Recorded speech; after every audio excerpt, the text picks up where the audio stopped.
Welcome in today's lecture. आज हम steady rotation of liquid पढ़ेंगे।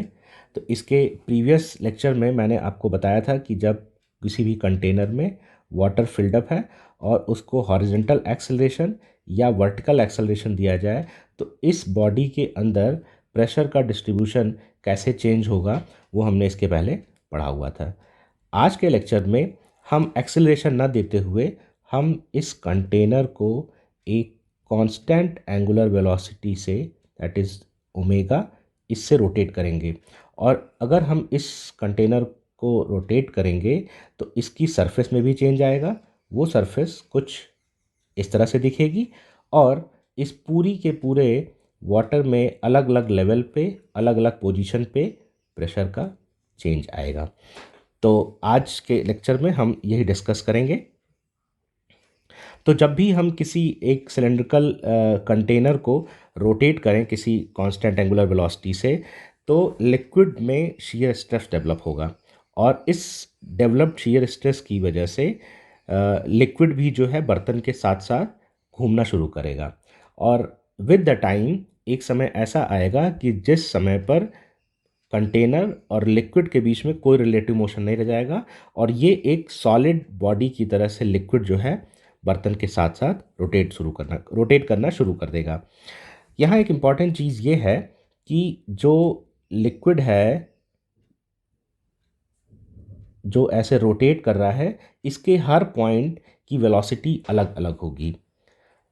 उसकी वजह यह है कि इसकी सेंटर से दूरी, तो सेंटर से जो दूरी होगी हर पॉइंट की उस पर इसकी वेलोसिटी डिपेंड करेगी।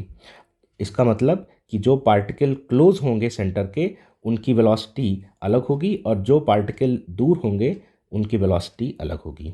साथ ही साथ में इसमें डेप्थ के अलोंग और हॉरिजॉन्टल डायरेक्शन में प्रेशर का वेरिएशन कैसे होगा इस बारे में हम आज डिस्कस करेंगे। चलिए शुरू करते हैं। यहाँ पे आपको दो कंटेनर दिखाए गए हैं।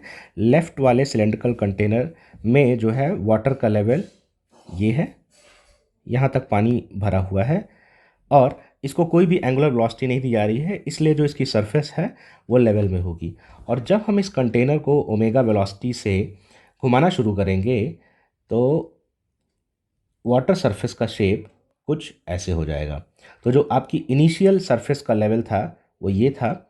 इस लेवल से कुछ वाटर यहाँ राइज कर जाएगा और यहाँ पे ये वाटर खाली हो जाएगा। तो जो आपकी फाइनल जो सरफेस बनेगी which is expose to the atmosphere वो कुछ इस तरह की दिखेगी। और प्रीवियस में हमारी सरफेस कुछ इस तरह की थी। तो अगर हम इसको बात करें तो ये कुछ इस तरह की थी। अब हमारी सरफेस कुछ इस तरह की दिखेगी। तो ये जो शेप लेगा ये पैराबोलाइड होगा। इस कंटेनर और लिक्विड सिस्टम में प्रेशर कैसे वैरी कर रहा है इस बात को समझने के लिए हम इस पूरे प्रॉब्लम को दो पार्ट में डिवाइड करेंगे। पहले पार्ट में हम एक vertical element of the liquid लेंगे और इसका फ्री बॉडी डायग्राम ड्रॉ करेंगे और इस पर लगने वाले सारे फोर्सेस के बारे में पता करके और फिर हम इक्विलिब्रियम इक्वेशन निकालेंगे।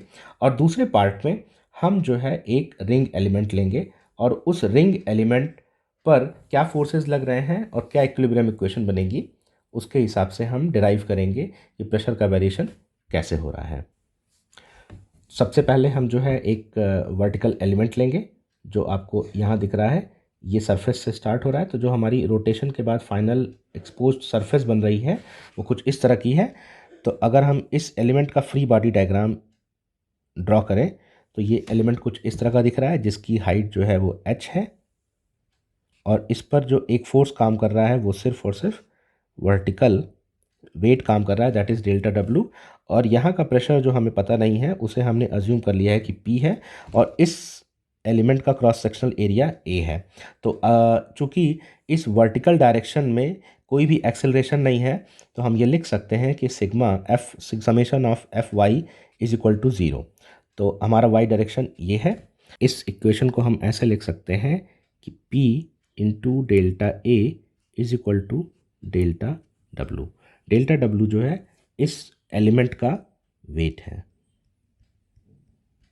इस एलिमेंट का अगर हम वेट लिखना चाहें तो इसका वॉल्यूम है delta A multiplied by H and multiplied by the is unit weight of the liquid. So we can write that P delta A is equal to delta A multiplied by gamma into H. So delta A will cancel out and this will come out to be P is equal to gamma H. ये pressure variation वैसा ही है जब हम static condition में measure करते हैं। तो इससे हम ये कंक्लूड कर सकते हैं कि अगर हम स्टीडी रोटेशन भी दे रहे हैं तो वर्टिकल डायरेक्शन में प्रेशर चेंज नहीं होगा कंपेयर टू जब हमारी स्टैटिक कंडीशन में जो हम प्रेशर मेज़र करते हैं। स्टैटिक कंडीशन में भी हम P equal to gamma H करते थे और इस कंडीशन में भी हम गामा एच ही करते हैं। हाँ, हमें ये याद रखना है कि एच जो मेज़र होगा वो आपको इस सरफेस से लेना है। ये जो आपकी सरफेस है, फाइनल सरफेस, यहाँ से आपको किसी भी जगह की लोकेशन मेज़र करनी होगी तो आप ऐसे मेज़र करेंगे। अब चलिए नेक्स्ट पार्ट पर चलते हैं। अब हमें इसी कंटेनर में अगर हॉरिजॉन्टल डायरेक्शन में प्रेशर का वेरिएशन कैसे हो रहा है ये देखना है, तो अब हम एक रिंग एलिमेंट लेंगे। चूँकि रिंग एलिमेंट लेने की ख़ास वजह ये है कि हमारा जो रेडियल डायरेक्शन है उस रेडियल डायरेक्शन में भी जो है वेलोसिटी चेंज हो रही है। वेलोसिटी चेंज हो रही है तो हमारा रेडियल एक्सेलरेशन भी चेंज हो रहा है और रेडियल एक्सेलरेशन चेंज हो रहा है, इसी वजह से प्रेशर ग्रेडियंट जो है इस डायरेक्शन में भी क्रिएट होगा। इसीलिए हम एक ऐसा एलिमेंट ना लेते हुए हम एक रिंग एलिमेंट लेंगे जिसका वॉल्यूम होगा, मैं आपको अगले पिक्चर में दिखाऊंगा, और ये 3D एलिमेंट होगा जिसका हमें फ्री बॉडी डायग्राम एनालिसिस करना होगा। तो आइए बढ़ते हैं। तो ये आप देख पा रहे हैं कि ये जिस कंटेनर में रोटेशन कराया गया है उस कंटेनर में हमने यहाँ पर एक जो है रिंग एलिमेंट लिया हुआ है। ये रिंग एलिमेंट है। इस रिंग एलिमेंट की क्या खास बात है, ये रिंग एलिमेंट का रेडियस r है, it is having a radius of r, और इसकी थिकनेस है डेल्टा r, यानी कि आउटर रेडियस जो है इस रिंग की उसका रेडियस है r प्लस डेल्टा r, और इसकी जो हाइट हमने अज्यूम की हुई है इस रिंग एलिमेंट की वो है डेल्टा h। नाउ एक इम्पॉर्टेंट चीज़ ये है कि चूँकि प्रेशर इस डायरेक्शन में वैरी कर रहा है तो इधर हमने माना है कि प्रेशर जो इनसाइड रिंग है वो P है और जो आउटसाइड रिंग है प्रेशर वो चूँकि रेडियल के अलॉन्ग बढ़ रहा है तो हम वो मानेंगे कि P plus del P by del R, और जो डिस्टेंस हमने मीज़र मूव की है वो है डेल्टा R। तो जो आउटवर्ड प्रेशर है वो ये है और इनवर्ड प्रेशर P है। एक चीज़ जो गौर करने वाली है वो ये है कि यहाँ पे हमें जो है एक्सेलरेशन जो है वो एक्सेलरेशन हमारा टुवर्ड्स दी सेंटर है, और किसी भी लोकेशन पर अगर हमें एक्सेलरेशन निकालना है तो ये that will B omega square r। ये आपने डायनेमिक्स से पढ़ा होगा, आपने ये फिजिक्स में पढ़ा होगा कि अगर किसी भी बॉडी को, ये स्ट्रिंग से बना हुआ है और यहाँ पे एक ब्लॉक है और इसको r रेडियस से अगर हम इसको रोटेट कराएं तो जो एक्सेलरेशन इस डायरेक्शन में होगा दैट विल बी, सपोज करिए ये ओमेगा वेलोसिटी से घुमा रहे हैं तो एक्सेलरेशन जो इस डायरेक्शन में होगा that will B omega square r। यही प्रिंसिपल हमें यहाँ पे यूज़ करना है। तो इस एक्सिस से किसी भी, अगर हम r दूरी पर किसी एक एलिमेंट की बात करें तो उसका जो एक्सेलरेशन होगा radial acceleration that will be A R is equal to omega square r। Now अगर हम इस रिंग एलिमेंट के फ्री बॉडी डायग्राम की बात करें तो हम देख पा रहे हैं, इसके पहले हमने डी एलम्बर्ट प्रिंसिपल यूज़ किया हुआ है। तो अगर आप एलिमेंट की बात करिए तो एलिमेंट पर एक प्रेशर लग रहा है इस डायरेक्शन में P, और इधर जो लग रहा है वो प्रेशर है P plus del P by del R and multiplied by delta R। Now अब एक्सेलरेशन जो है वो हमारा सेंटर की ओर है, तो हमारा एक्सेलरेशन जो है ये ए आर जो है वो सेंटर की ओर है। तो डी एलम्बर्ट प्रिंसिपल लगाने के लिए हम क्या करेंगे, इसमें इस रिंग एलिमेंट के मास से मल्टीप्लाई करके और इसको अपोजिट डायरेक्शन में लगाकर इनर्शिया फोर्स बनाएंगे, इनर्शिया फोर्स। तो सबसे पहले हमें इस रिंग एलिमेंट का मास पता करना है। तो अगर हम ये माने कि रिंग एलिमेंट का मास है डेल्टा एम, तो डेल्टा डब्लू जो कि इस रिंग एलिमेंट का वेट होगा, delta W divided by G. तो ये निकल के आएगा गामा मल्टीप्लाइड बाई इस रिंग एलिमेंट का वॉल्यूम, सपोज करते हैं इस रिंग एलिमेंट का वॉल्यूम है delta we divided by G. तो गामा और इसका वॉल्यूम जो होगा वो 2 पाई आर, ये पेरिफेरी हो गई, और multiplied by delta R and multiplied by delta H and divided by G. तो आपका जो मास निकल के आ रहा है इस रिंग एलिमेंट का वो हो गया 2 pi R delta H divided by G multiplied by gamma. इस मास को मल्टीप्लाई करना है ए आर से, ए आर है आपका ओमेगा स्क्वायर आर, और ये अप्लाई करके इनर्शिया फोर्स लगा के यहीं से इक्विलिब्रियम इक्वेशन आपको लिख देनी है। सो ऊपर जो हमने इक्वेशन निकाली हुई थी उसको मैंने रीराइट कर दिया है यहाँ पर। तो अगर हम इस इक्वेशन को मानते हुए इस डायरेक्शन को हम पॉजिटिव मान रहे हैं, और अगर हम इक्वेशन लिखें तो P और ये किस एरिया पर काम कर रहा है, ये जिस एरिया पे रिंग के काम कर रहा है वो एरिया है 2 पाई आर डेल्टा एच। ये देख पाएँ आप, यहाँ देखिए ये जो वैल्यू है, ये जो वैल्यू है ये पेरिफेरी है 2 पाई आर और डेल्टा एच इसकी हाइट है।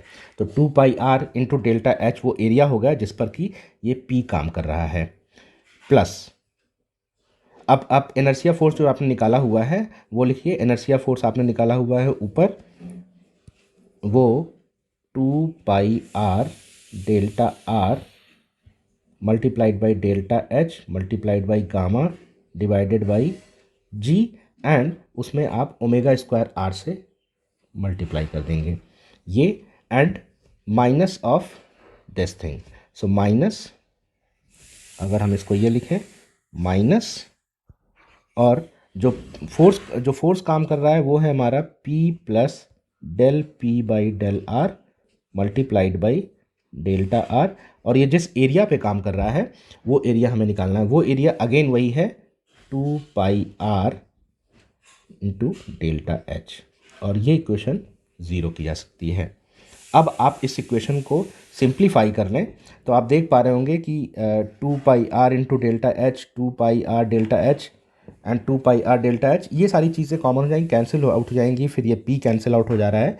तो अगर आप इसको फाइनली सिंप्लीफाई करेंगे तो सिंप्लीफाई करने के बाद जो ये फाइनल बनेगा वो कुछ इस तरह से दिखेगा, del P divided by del R is equal to gamma omega square G multiplied by are.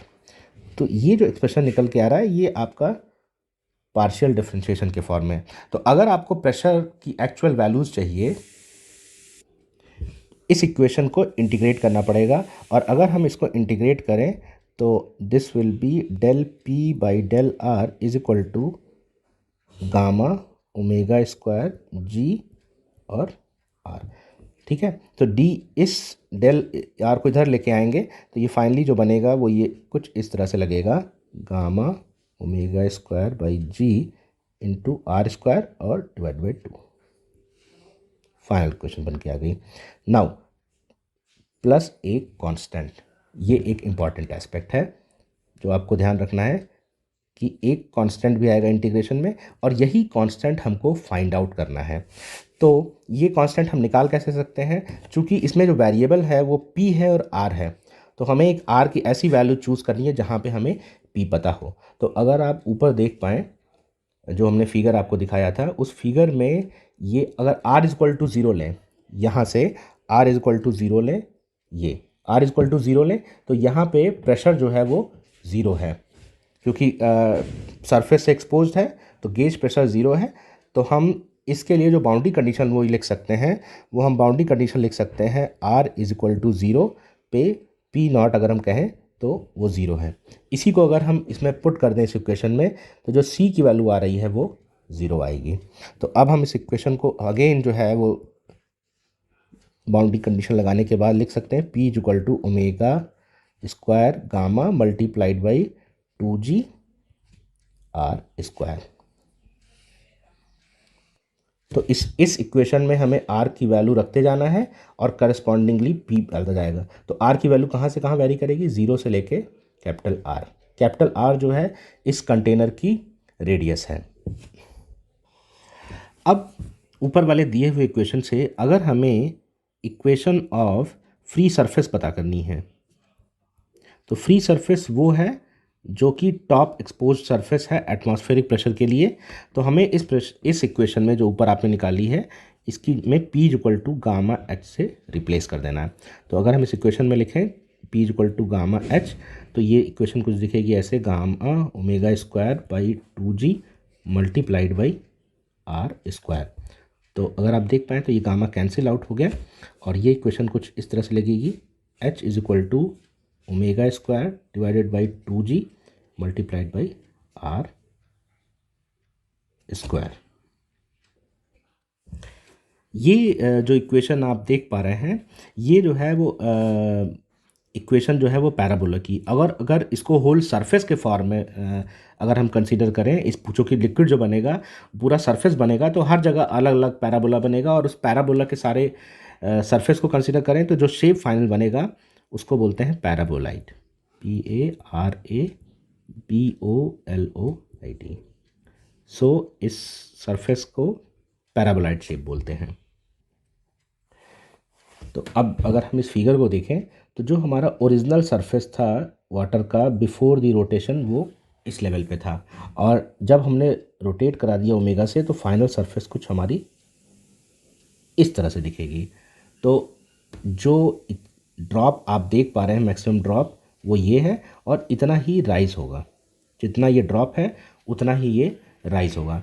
और अगर ये जो इक्वेशन हमने यहाँ डिराइव की थी अभी, जिसमें लिखा था हमने कि H is equal to omega square divided by 2G R square, तो ये आपको इस लोकेशन से, इस पर्टिकुलर लोकेशन से कितना जो है वो राइज हो रहा है ये पता कर सकते हैं आप। तो आपकी जो ये सरफेस है, ये वाली सरफेस है, ये सरफेस जहाँ पे P is equal to zero आ रहा है इस लोकेशन पे, यहाँ से हॉरिजॉन्टल लाइन ड्रॉ करें और इसके अबव कितना आपका जो है ये सरफेस है, फ्री सरफेस, वो जो है हाइट आपको अगर फिगर आउट करनी है तो वो h है।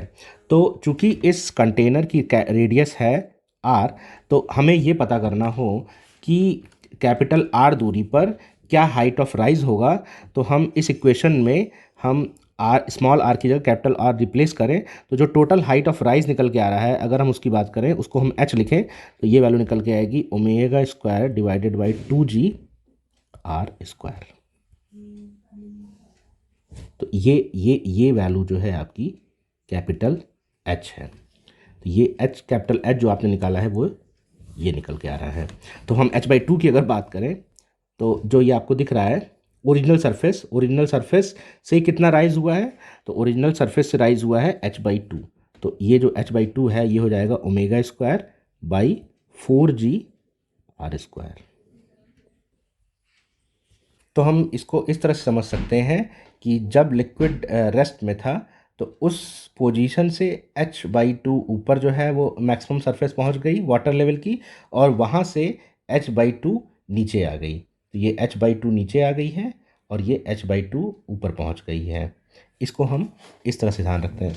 तो ये आज का डिस्कशन जो है मैं यही ख़त्म करता हूँ। उसको अगर हम समराइज़ करें तो इस तरह से कर सकते हैं कि अगर एक सिलेंड्रिकल कंटेनर है और उसमें लिक्विड भरा हुआ है और उसको हम ओमेगा स्पीड से रोटेट कर रहे हैं, और तो इस जो ये फिनोमिनन से जो लिक्विड का शेप होगा वो पैराबोलाइड शेप का होगा, और इसको जो है हम बोलते हैं फोर्स्ड वॉर्टेक्स।